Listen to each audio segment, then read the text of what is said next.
So let's talk about a Psycho movie that nobody knows about. Nobody really, unless you are hardcore into this franchise, you do not know about this TV movie called Bates Motel, and it doesn't help that we've got a actual TV show called Bates Motel that overshadows this, and totally fine with that because this movie is fucking awful. Like, it is truly, like, there's a couple little things I can give it, but this is terrible. This is one of the worst sequels that I ever have seen, and it's a TV movie, so also it's hard to give it that much. Like I really can't stand it, but I also see the point of, like, it is a TV movie, so what, they really didn't have a lot to go with, but still, it's really, really awful. This is, like, I can give the couple little positive things I'll give it before I rant about it, is that Bud Cort and Lori Petty are fine. They're totally fine in this. The dialogue doesn't help, but they're fine, and their performances are okay.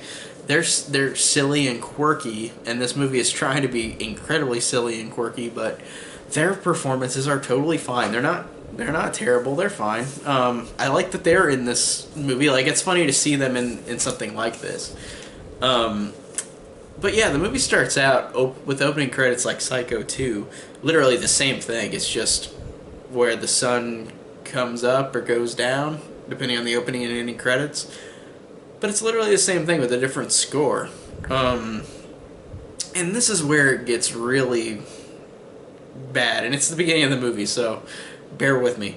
But it starts out with this kid named Alex, a troubled kid who becomes great friends with Norman Bates after the first movie. So this ignores Psycho 2 and 3.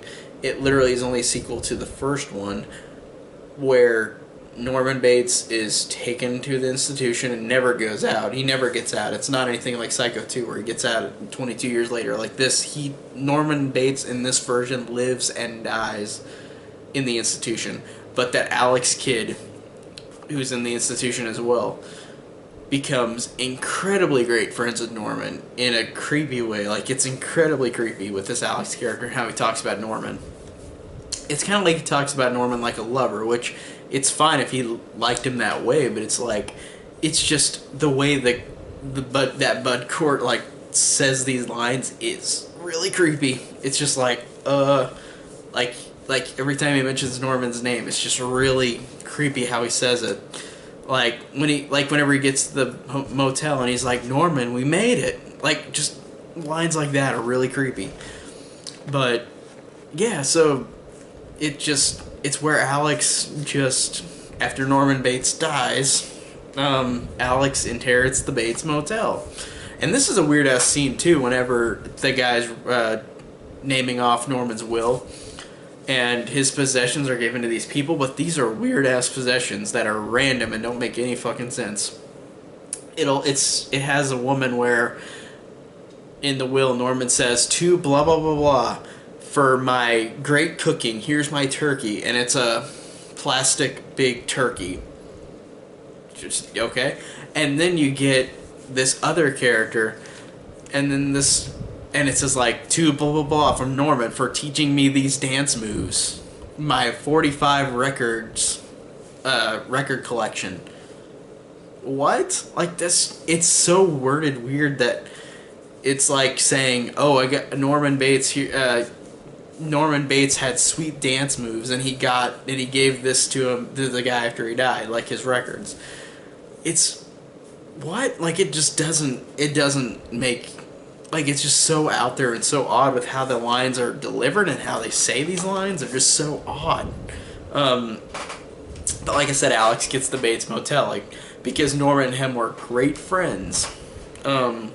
Which this movie, since Anthony Perkins is not in it, there's a stand-in that looked kind of like him. He kind of looked like him a little bit, but it's just, you don't buy this relationship because you don't see it. You literally have Alex just creepily talking about Norman like they were best friends, and then, like, it doesn't ever show that because Anthony Perkins isn't in this, and they didn't do that. It's so weird. It's such a weird relationship. But then we get this weird scene where Alex is moving to the Bates Motel now because he inherited it from Norman. And he encounters these homeless people by the train station, or the bus station, and these two guys, one guy's like, hey, is that sake? And then he takes Norman's urn that Alex carries around, which is, again, so weird. But he carries Norman's urn around, and then the homeless guy mistakes it for sake and tries to take it, and then Alex is just like, no, those are Norman's ashes, no. And, Bud Cort, in this movie is really, I don't want to say bad, but he is weird in this movie, in a way where I don't think it works, and it's unfortunate because I've seen him in other things, and I know he's not a bad actor, but it's just he is odd in this movie, odd in a way where it doesn't work for me. It's just so out there, so silly and so strange. But yeah, that scene is so weird when he says that. He's like, no, this Norman's ashes, no. He recites these lines in such a weird way. And then there's this stupid-ass scene where Alex runs into these kids who are running past him. He literally makes the worst ever, where these kids are running by and he just goes, and then he just gets pushed and falls down into the flowers. What's the point of that? It's such a stupid scene that's trying to be quirky, but it's unfunny as can be. Because he faked an he can't even make emotion when he said that. It's just so weird. God. It's the worst ever.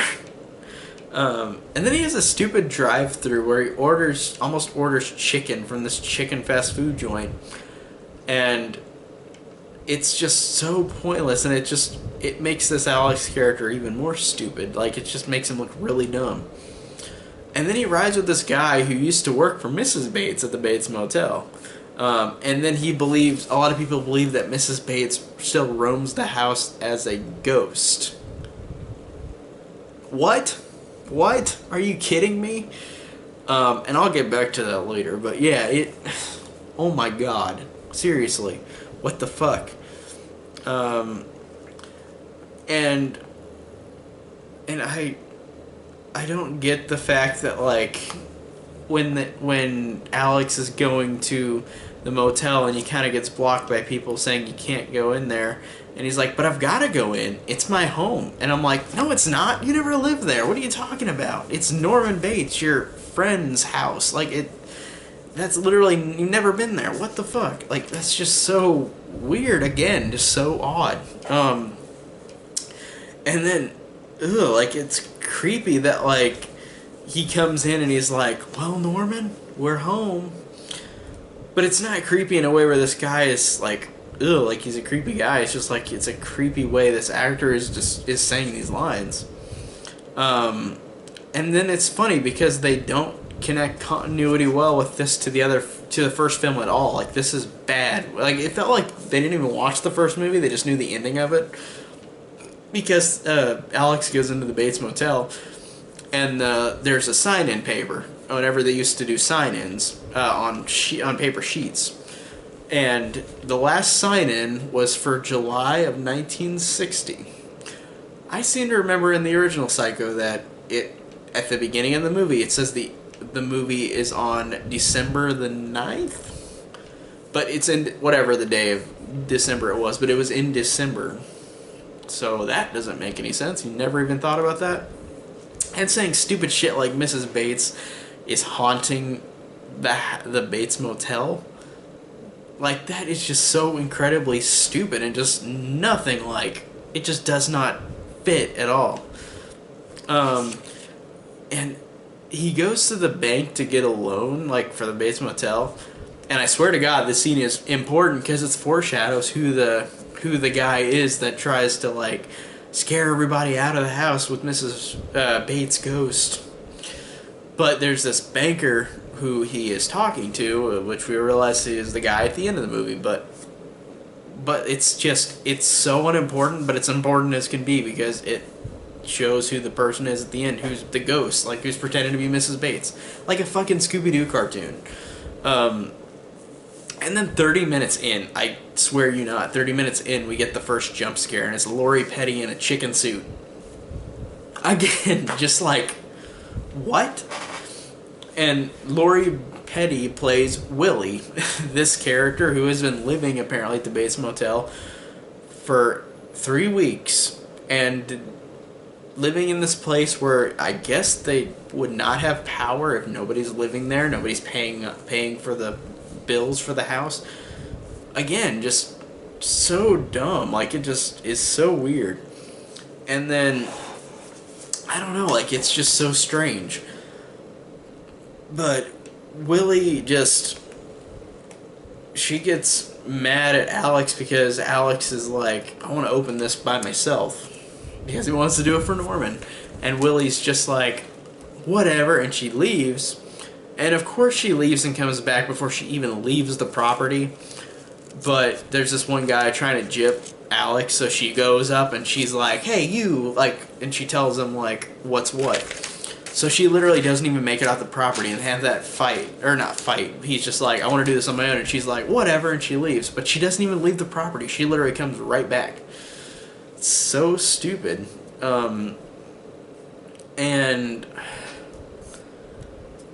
they have a thing where they're cleaning out, like, the dirt on the ground, and, like, Mrs. Bates' skeleton falls out of a casket. And, well, what's the point of that? Like, it doesn't give anything else in the film besides the fact, like, oh, she might be a ghost, but, like, no, like, what's the point of that scene? And then Alex sees the ghost Bates at the funeral, the guy who got shocked because he ran into an electrical cable moving dirt. And he sees Mrs. Bates' ghost. And he sees Mrs. Bates' ghost. Nobody else does. And then you realize at the end that it's not real. It's just a guy wearing a costume. So what the fuck does that mean if Alex saw Mrs. Bates' ghost, but she's not actually a ghost? Like, just a person in a costume. I don't get that. How's he hallucinating with that? Just terrible. Really, really terrible. Seriously, like, it's so awful. And then there's a scene where Alex is, like, in the Bates Motel, or in the house with a motel, and he looks outside and there's a guy with a knife in his chest. And he goes out and it's just Willie. And then they said that, he said to Willie that he saw Jake Bates, which we never got the father's name. Jake Bates. That just sounds dumb. And I swear, I don't remember, because this movie is so bad, I don't remember if, like, they say, I think they didn't even have Mrs. Bates' first name be Norma in this movie. I think it's something else. Which, again, they didn't do their homework and watch the fucking first movie, like, or even understand. Like, this is just really insulting on a lot of levels. And then there's a lot of really boring drama where Alex and Willie are trying to make money for the motel. Because he gets like a $10,000 loan and nobody's been there yet. And then, oh, their first customer. And then the first night they do it, of course, it's booming and hundreds of people are at the motel and every room is taken. Yeah, that's very realistic that, like, you literally get a loan, open the motel, one person comes, and then 100 people are there, and every place is sold out from this place that's hidden kind of from everybody else. At least in the first Psycho, it was hidden off because of, like, a new, like, intersection. And I liked how they didn't do their homework, because this says that this is located in Fairville, and Fairville is the place from the first one. Fairvale is from the first Psycho, and this one is Farville. Like, they didn't even know that, they didn't even understand that this, it's just a name difference, but still, it's like they didn't even understand that this is the actual name. Like, Fairville is not the same place as Fairvale. Like, it's not the same thing. It's just, again, they just didn't even do their homework. Like, it's just so weird. Like I said, they immediately make a fantastic opening, and then it's booming. Just whatever. No, that's not gonna happen. Or that wouldn't have happened. And then we get this random ass subplot, which feels very TV episode of the week, which this was going to be a TV show if people wanted it, but nobody cared because the movie was awful. But then we randomly get this subplot about this Sally character, this older woman who comes in the motel, and it focuses on her a lot. For like, it's just so out of left field. Like, it just focuses on this character now, and Sally and this other girl that's apparently at the Bates Motel too gets her out to go and meet somebody, and she finds Jason Bateman's character. It's funny how Jason Bateman is in this and nobody even knows, but Jason Bateman's in this TV movie, and he is creepy as fuck. Like, he's really, really creepy at the beginning of whenever you first see him, because you come up to, or the Sally character comes up to him, and he is really creepy. I don't know how to explain it. If you ever watch this, or if anybody watches this, you'll understand. But the way he talks, the way he acts to her is really creepy. But then it gets really dramatic. It's really awful drama, but it gets really dramatic because he thinks he's too young for her, and she thinks she's too old for him. And it's just like, what the fuck is this? This is not... Even when Psycho had drama, like Psycho 2, it's just... That's fantastic, is that builds on Norman Bates. It doesn't even have Norman Bates in it. It's about these random characters at this pre-established place from a movie, the Bates Motel. And just, it's so insulting. But like I said, the Sally character subplot takes up almost the last half hour of the movie, just out of nowhere. But she dances with Jason Bateman. They have their dramatic thing, and then that girl talks to Sally again, and Sally's gonna commit suicide, but then she doesn't, because she's looking at that razor like she's gonna cut herself.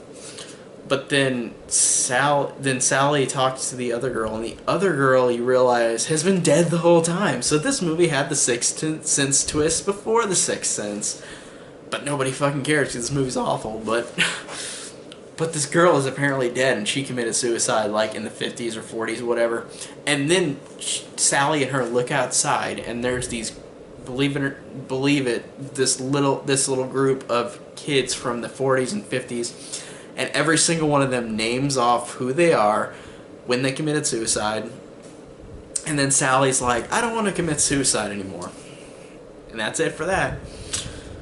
What? Just, like, how, like this, the Bates Motel is not a haunted place. And now there are really ghosts of, like, dead kids who committed suicide, and one girl talks to this girl who's alive to tell her not to because of all these kids, and it just shows them all telling their names and telling how they did it or when they killed themselves. And it's just like the Sally character immediately goes like, okay, I'm not gonna do it anymore.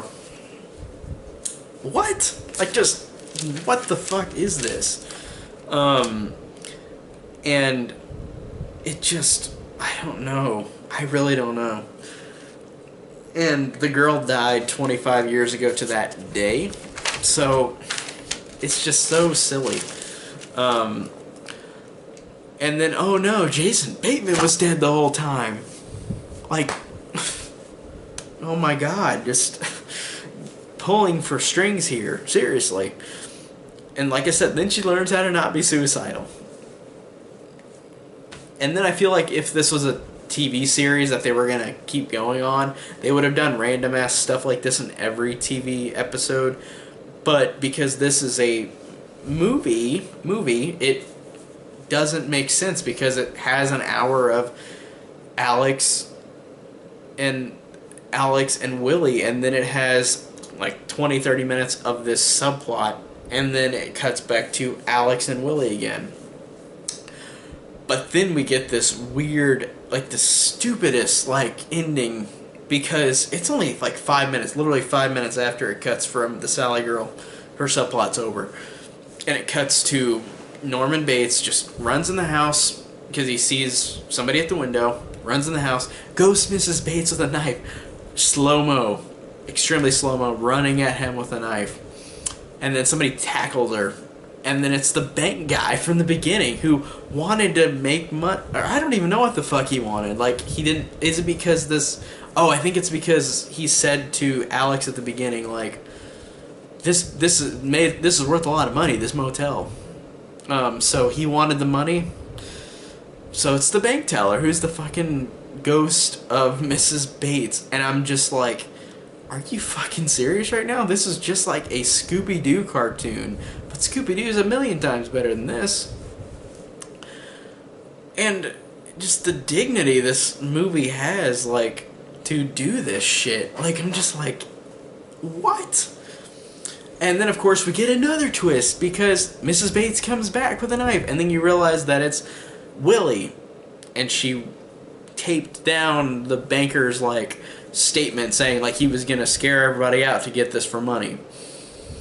And then it ends with Alex literally, like, he talks to the girl, this Sally girl who leaves. And then it literally, like a TV commercial, like if you, like a TV commercial saying to go to the Bates Motel. It cuts out in the cheesiest fashion where Alex just says to the screen, well, you're always welcome here. You may never know who you'll find, but you're always welcome at the Bates Motel. Zooms out like a fucking TV commercial. And then it ends. Or that's how it ends. What? Like, this is just one of the most insulting things I've ever seen in a franchise, because it doesn't know anything about the first film. It ignores 2 and 3. Literally the acting is really terrible for the most part. Like, I mean, Lori Petty and Bud Cort are kind of likable together, but that's the only positive I can give it. Like, they're fun. But the acting is so awful. The story does literally not have a movie equivalent form, because it's like an hour of the main characters and the hour of and 30 minutes of Sally, and then cuts to 5 minutes of the ending with Mrs. Bates' ghost. And it's so insulting. Like, Mrs. Bates isn't a ghost. Like, there's no haunting at the Bates Motel. It's so stupid. And then just all of this shit just makes no sense. Like, it is just so out there, so random. It is one of the most insulting, like, sequels I've ever seen, and I don't even know if I can call it a real sequel, because it's they do not know anything about the movie, so it's like the original movie, so it's like it doesn't even feel like it's in the same universe at all. It's just there's a Bates Motel. That's it. God, this was terrible. And rewatching it, I didn't hate it as much as I did the first time, but man, it was still awful. Like, there were so many awful things about it. I'm so glad we have an actual TV show called Bates Motel, which came out, and it's incredible. It's an incredible show, but this is just terrible, and it is completely forgotten by the sands of time. So, if you heard me ramble on enough about this, if you want to see this, I'm curious to see what other people think about it. I think it's awful. So, overall, this was hard to sit through, but it wasn't as painful as the last time.